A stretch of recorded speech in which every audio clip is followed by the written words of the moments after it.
Bonjour frères et sœurs, aujourd'hui on est dans Genèse 6 à 11 et Moïse 8, essentiellement dans le récit du déluge avec Noé et également un peu dans l'histoire de la tour de Babel. Alors aujourd'hui on a un peu de couverture à faire. Si vous avez des questions, des commentaires ou des suggestions, n'hésitez pas à écrire dans la section sous la vidéo.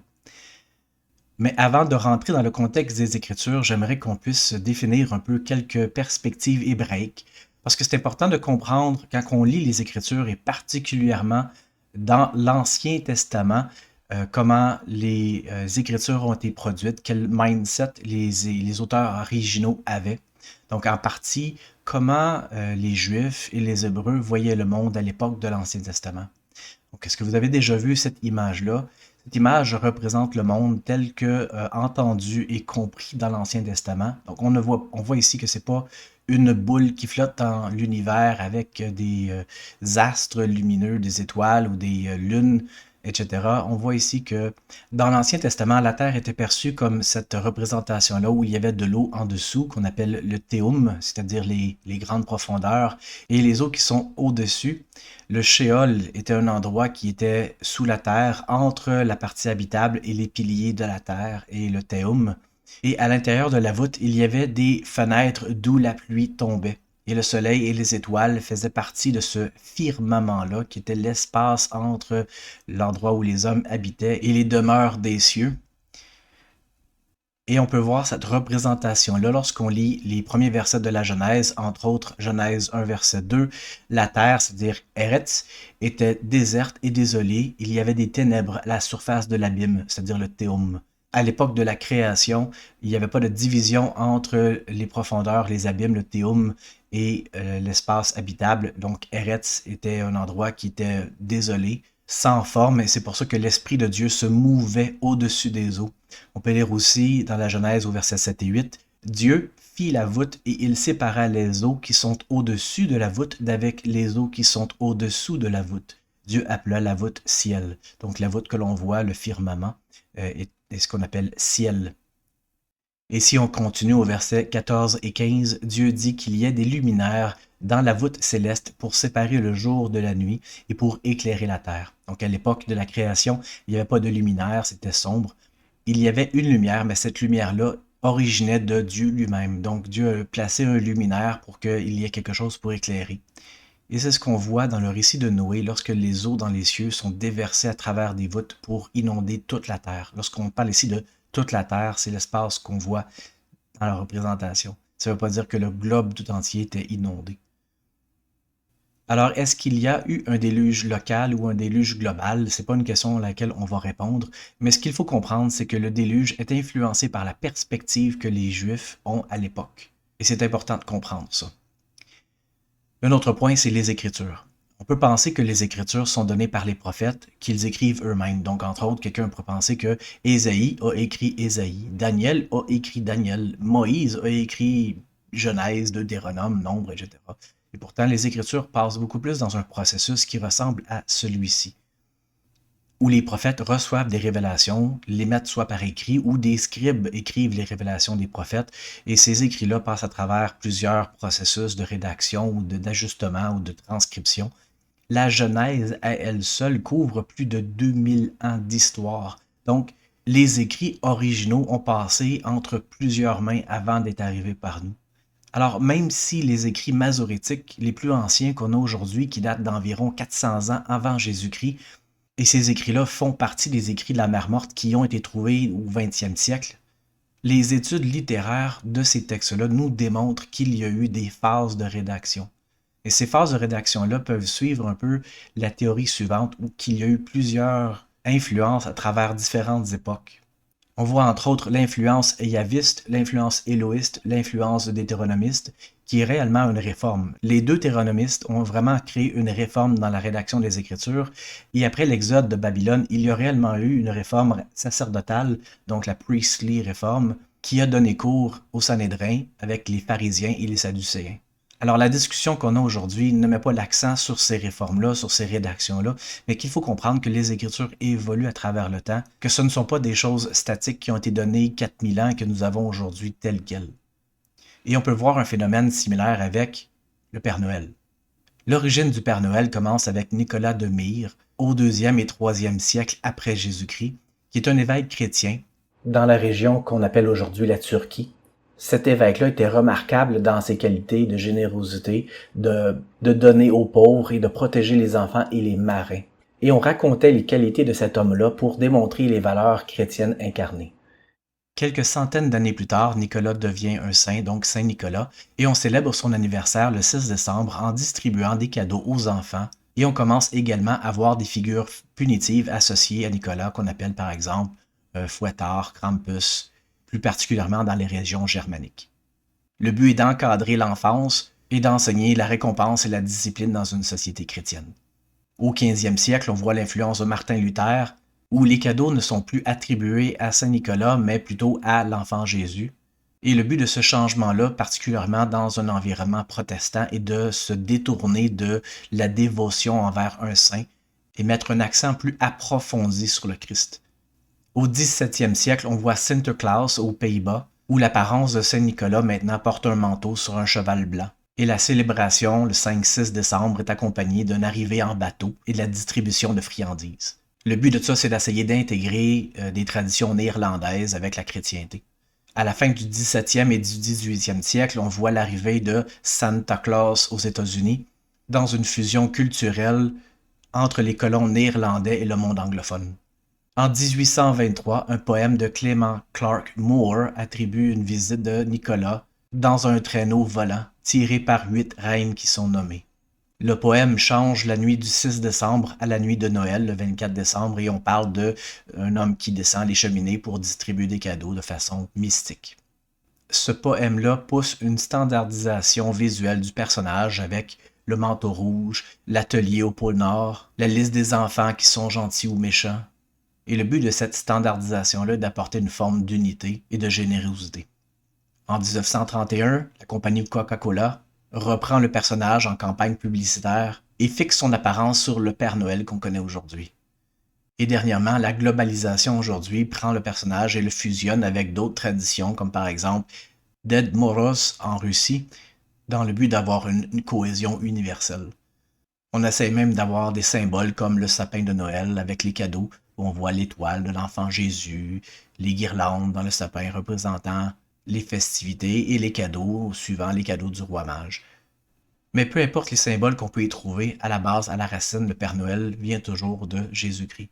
L'idée du cadeau que l'enfant Jésus a donné au monde et de Jésus-Christ lui-même qui a donné sa vie pour le monde dans le sacrifice expiatoire de Jésus-Christ. La source est Jésus-Christ et la destination est également Jésus-Christ. Peu importe les traditions actuelles, il faut comprendre comment leur origine est connectée à Jésus-Christ et comment ces traditions-là peuvent nous aider à nous rapprocher de Jésus-Christ. En d'autres termes, l'historicité des Écritures est moins importante que de connaître Jésus-Christ. Même si Dieu inspire des prophètes pour révéler des vérités et que d'autres transforment ces vérités-là, ceux qui recherchent le Saint-Esprit peuvent restaurer les vérités à travers les interprétations intermédiaires. Alors, ceci dit, on peut passer à l'Arche de Noé. Le récit de la Genèse au chapitre 6 ne donne pas vraiment de détails sur l'appel à la repentance de Noé envers le peuple. Et on se souvient tous du rôle principal d'un prophète dans la Genèse 5 et Moïse 6. L'essentiel qu'on trouve dans la Genèse est au chapitre 6 au verset 3 où on lit « L'Éternel dit, mon esprit ne restera pas toujours dans l'homme, car l'homme n'est que chair et ses jours seront de 120 ans. » Quand j'étais jeune, et c'est peut-être la même chose pour plusieurs d'entre vous, je lisais ce verset-là, je me disais, bon, Adam vit jusqu'à environ 1000 ans, après le déluge, les gens ont une espérance de vie le maximum 120 ans. Mais c'est pas exactement ce qu'on lit ici. Dans le livre de Moïse, au chapitre 8, versets 16, 17 et 19, on lit « Et il arriva que Noé prophétisa et enseignant les choses de Dieu telles qu'elles étaient au commencement. Et le Seigneur dit à Noé, « Mon esprit ne luttera pas toujours avec l'homme, car il saura que toute chair mourra. Toutefois, ses jours seront de 120 ans, et si les hommes ne se repentent pas, je leur enverrai les flots. » Et le Seigneur ordonna Noé selon son propre ordre, et lui commanda d'aller annoncer son évangile aux enfants des hommes, tout comme cela avait été donné à Hénoc. Alors ces jours de 120 ans est une période fixée par Dieu pour que Noé puisse prêcher le repentir aux enfants des hommes. On voit trois choses dans ces versets-là.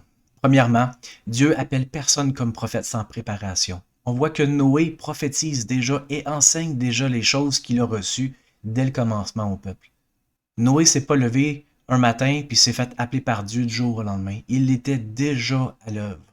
Et c'est pour ça qu'il a été appelé prophète, parce qu'il était déjà en train de faire des efforts, d'enseigner la parole. Deuxième point, Dieu ne force jamais personne à le choisir. La liberté de choisir est importante, même si nos choix ne sont pas idéaux, même si nos choix nous causent des conséquences négatives. On peut voir les mêmes comportements de Dieu quand on a étudié les premiers chapitres de l'Ancien Testament, où le plan de salut a été proposé et accepté, et Lucifer a été donné un temps aussi pour se repentir, pour revenir, pour changer de cœur, pour suivre Jésus-Christ. Mais à un moment donné, Dieu ne peut pas donner un temps infini. Un temps est fixé et c'est ce qui est donné. Ici, on voit que ce temps-là est fixé à 120 ans. Troisième point, lorsqu'un prophète reçoit cette autorité de parler au nom de Dieu, il est ordonné à l'ordre de Dieu, c'est-à-dire la prêtrise. Personne ne peut s'ordonner lui-même à cet ordre-là. Il faut que Dieu l'appelle directement et qu'il soit ordonné. Exactement comment Noé était ordonné à cette prêtrise-là n'est pas mentionné, mais on peut voir que Jésus-Christ, sur le mont de la transfiguration, a eu la visite de Moïse et de Élisée. Et on peut voir aussi que d'autres prophètes dans l'Ancien Testament ont reçu la visite d'anges qui les ont ordonnés directement. Et finalement, même Joseph Smith aujourd'hui, à la période de la Restauration, a reçu cette même visite-là. Pierre, Jacques et Jean et Jean-Baptiste ont ordonné également Joseph Smith et Oliver Cowdery. En d'autres termes, Dieu fonctionne toujours de la même manière pour ordonner ses prophètes. Dans les versets suivants, on voit un parallèle entre la manière dont Noé et sa famille et le monde écoutaient ou n'écoutaient pas Dieu. Donc au verset 13, « Et Noé et ses fils écoutèrent le Seigneur et prêtèrent attention et furent appelés fils de Dieu. » Donc ils ne faisaient pas seulement écouter, mais ils prêtèrent attention, c'est-à-dire qu'ils méditaient les paroles de Dieu dans leur cœur puis essayaient de les appliquer. Un peu comme un enfant à l'école. Il peut s'asseoir sur le banc d'école, mais si l'enfant n'est pas intéressé, le professeur peut parler, l'enfant peut écouter, mais s'il n'est pas intéressé d'apprendre, les paroles du professeur, de l'enseignant, vont passer dans une oreille et sortir dans l'autre, et il n'y a absolument rien qui va être retenu. C'est ce qu'on voit de l'autre côté. Et il arriva que Noé appela les enfants des hommes à se repentir, mais ils n'écoutèrent pas ces paroles. Donc Noé parle, ces paroles sont là, ils les entendent, mais ils ne prêtent pas attention aux paroles de Noé. Ils n'écoutent pas les paroles. C'est ce qu'on veut dire. Un enfant qui n'écoute pas son professeur entend ce que le professeur enseigne, mais il ne retient pas l'information parce que pour lui, l'information n'est pas importante. Au verset suivant, on lit « Et aussi, lorsqu'ils l'eurent entendu, ils vinrent devant lui, disant « Voici, nous sommes les fils de Dieu. N'avons-nous pas pris pour nous les filles des hommes? Ne mangeons-nous pas, ne buvons-nous pas, ne nous marions-nous pas, et ne marions-nous pas nos enfants? Nos femmes nous donnent des enfants, et ce sont des hommes puissants, semblables aux hommes d'autrefois, des hommes de grand renom. » Et ils n'écoutèrent pas les paroles de Noé. Les hommes se justifiaient à ne pas écouter les paroles de Noé, comme si le fait d'avoir des richesses, des libertés, des enfants qui réussissent bien dans la vie est un signe d'obéissance à Dieu. Quand les choses vont bien dans notre vie, pourquoi Dieu est toujours la première chose à devenir en second plan? C'est facile quand les choses vont bien dans notre vie d'oublier les moments où les choses étaient plus difficiles. Et c'est ce qui se passe ici. Les hommes ne voient pas leurs difficultés parce qu'ils ont une prospérité et ils considèrent que Dieu les bénit. Alors, on fait rien de mal. C'est un peu ce qu'on voit aujourd'hui. Les gens ont des bons emplois, ont une maison, font en voyage, ils ont de la nourriture sur la table tous les jours, ils vont à l'école. Ils ne voient pas le besoin de mettre Dieu en première place dans leur vie. Au verset suivant, on lit « Et Dieu vit que la méchanceté des hommes était devenue grande sur la terre. Chacun était exalté dans l'imagination des pensées de son cœur, qui se portait chaque jour uniquement vers le mal. » Lorsqu'on ne veut pas porter attention aux paroles des prophètes, lorsqu'on ne recherche pas à vivre à la manière du Seigneur, alors on remplace Dieu par notre propre Dieu. Lorsqu'on se contente de notre propre sagesse et de notre propre perception des choses, alors on croit en un Dieu qui est fait à notre propre image. Je trouve ça personnellement intéressant qu'après plus de 4000 ans d'histoire, on peut toujours apprendre que le monde agit de la même manière. comment le monde est rapide à rejeter la parole des prophètes quand les choses vont bien dans leur vie. Dieu nous donne toujours plusieurs occasions de l'accepter et de nous repentir. Mais le temps est toujours limité. Lorsqu'un prophète est appelé de Dieu, le commandement qu'il reçoit est toujours d'aller parmi les gens et de les appeler au repentir. Un prophète n'est jamais quelqu'un qui va diviser le peuple ou isoler un peuple d'un autre. Et malheureusement, la réponse du peuple, dans la plupart du temps, est toujours la même, c'est-à-dire les choses vont bien, pourquoi j'ai besoin de mettre Dieu dans ma vie? Et c'est ça qui est au cœur de l'histoire de l'arche de Noé. C'est que l'arche est une sûreté des tumultes qui sont autour de nous. La fin du chapitre 8 du livre de Moïse, au verset 30, on voit que « Voici, je vais détruire toute la chair de la surface de la terre » est également la fin du verset 13 de la Genèse 16, et on continue au verset 14. « Fais-toi une arche en bois de gopher, tu disposeras cette arche en cellules et tu l'enduiras de poids, en dedans et en dehors. » Le bois de gopher ici n'est pas vraiment important. Ce qui est important, c'est le poids. P-O-I-X. Qu'est-ce que c'est? On lit ici, pourquoi est-il important d'enduire l'arche de poids? Dieu a dit à Noé d'enduire l'arche, c'est-à-dire de la recouvrir de poids, une substance semblable à du goudron, pour la rendre étanche. Le mot hébreu traduit par poids, P-O-I-X, est aussi la racine du mot expier. Il a été suggéré que l'expiation de Jésus-Christ nous fournit une enveloppe protectrice et que nous sommes protégés de la puissance de l'adversaire, tout comme la poix a protégé l'arche des eaux mortelles. L'expiation de Jésus-Christ n'est pas seulement pour notre salut temporel, le salut extérieur, mais aussi pour notre salut spirituel, qui est un salut intérieur.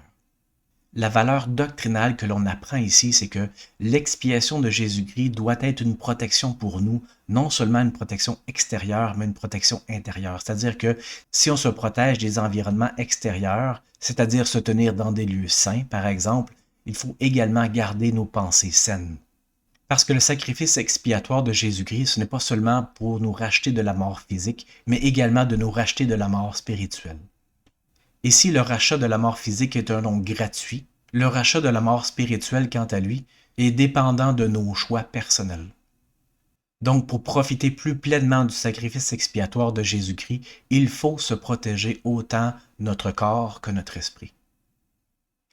Alors, on peut se poser la question, en quoi nos alliances avec Dieu et l'expiation de Jésus-Christ nous protègent parfaitement et complètement des turbulences extérieures? J'ajoute ici le mot « alliance » parce qu'une alliance est un contrat bidirectionnel. Et si on parle de bateau, on peut ajouter ici que le sacrifice expiatoire de Jésus-Christ fait en sorte qu'on n'est jamais seul. Lorsqu'il y a des turbulences extérieures, on se rappelle que Jésus-Christ est avec nous. Que si on a peur parmi la tempête, que si on a peur parmi la turbulence, Jésus-Christ va se lever et va calmer la tempête. Alors, comment faire alliance avec Jésus-Christ et comment le sacrifice expiatoire de Jésus-Christ est pour vous une protection parfaite et complète des soucis, des épreuves ou des difficultés que vous pouvez avoir dans votre vie? En second point, on voit la tour de Babel. L'histoire de la tour de Babel se résume en ces versets-là.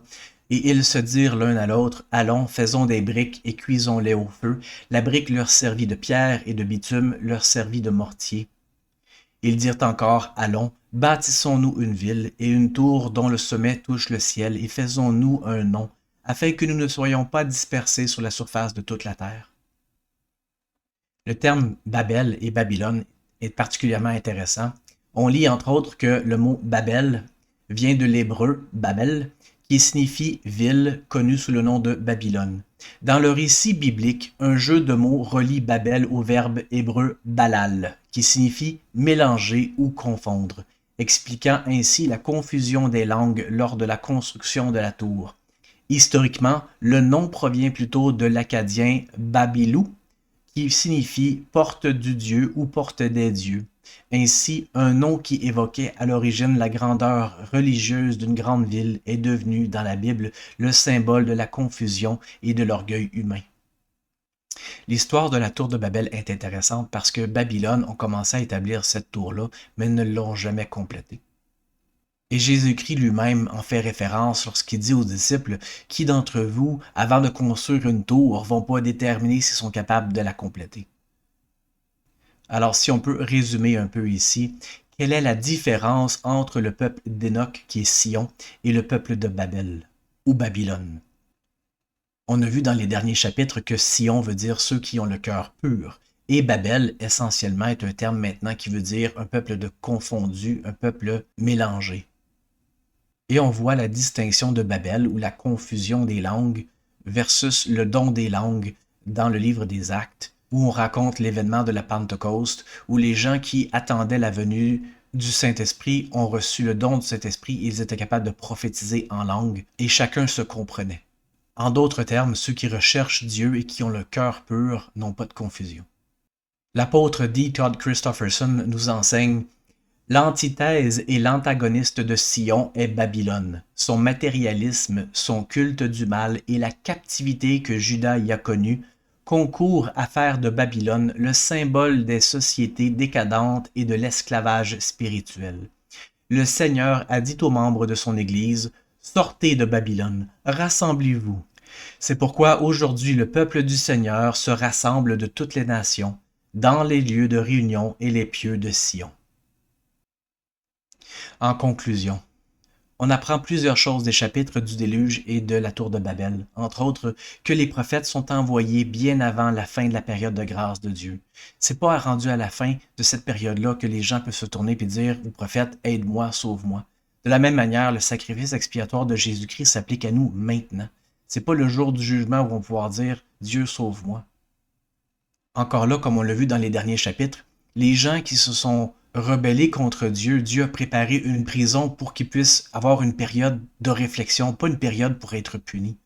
Et on lit dans le Nouveau Testament que de cette prison-là, certains sont sortis et se sont tenus à la droite de Dieu, témoignant du fait que la période de grâce n'est pas encore écoulée. Mais que ce soit aujourd'hui ou il y a 4000 ans, la situation est toujours la même. Il faut écouter les paroles des prophètes. Un autre point est que Dieu donne tout ce dont nous avons besoin à ceux qui l'écoutent. Le Seigneur veut faire alliance avec nous, il veut travailler avec nous, il veut être un partenaire dans notre vie. Dieu ne brise jamais sa partie d'alliance. Mais nous, en tant qu'êtres humains, on a tendance à briser la nôtre, à l'oublier. Quand les choses vont bien, on oublie notre part. On a tendance à choisir la facilité et les choses qu'on aime comparé aux choses qui sont utiles pour nous, qui sont nécessaires pour nous, pour notre bien-être, pour notre salut. On apprend également qu'un prophète de Dieu œuvre pour le salut des méchants. Un prophète n'est pas là pour séparer le monde. Un prophète n'est pas là pour isoler le monde. Un prophète n'est pas là non plus pour condamner le monde. Un prophète est là pour rappeler le monde au repentir et le rassembler sous Christ. Et on apprend également par la tour de Babel que les vrais temples de Dieu sont là pour le rassemblement, ils sont là pour l'unification, pour le scellement des familles l'un à l'autre. Les temples ne sont pas là pour élever le monde dans la vanité et l'orgueil. Les temples sont peut-être impressionnants, ils sont peut-être des endroits exceptionnels, mais toutes ces choses-là sont pour la gloire de Dieu et non la gloire de l'homme. Et là-dessus, je vous invite à méditer sur ces choses-là. Je vous invite à lire les Écritures, à les apprendre, à les méditer et à rechercher la présence de Jésus-Christ dans ces histoires-là. Qu'est-ce qu'on peut comprendre de ces choses-là? Qu'est-ce qu'on peut comprendre de notre relation avec Jésus-Christ? Frères et sœurs, par le pouvoir du Saint-Esprit, on peut connaître la vérité de toutes choses. Et sur ce, bonne lecture, bonne étude, bonne semaine et que Dieu vous bénisse.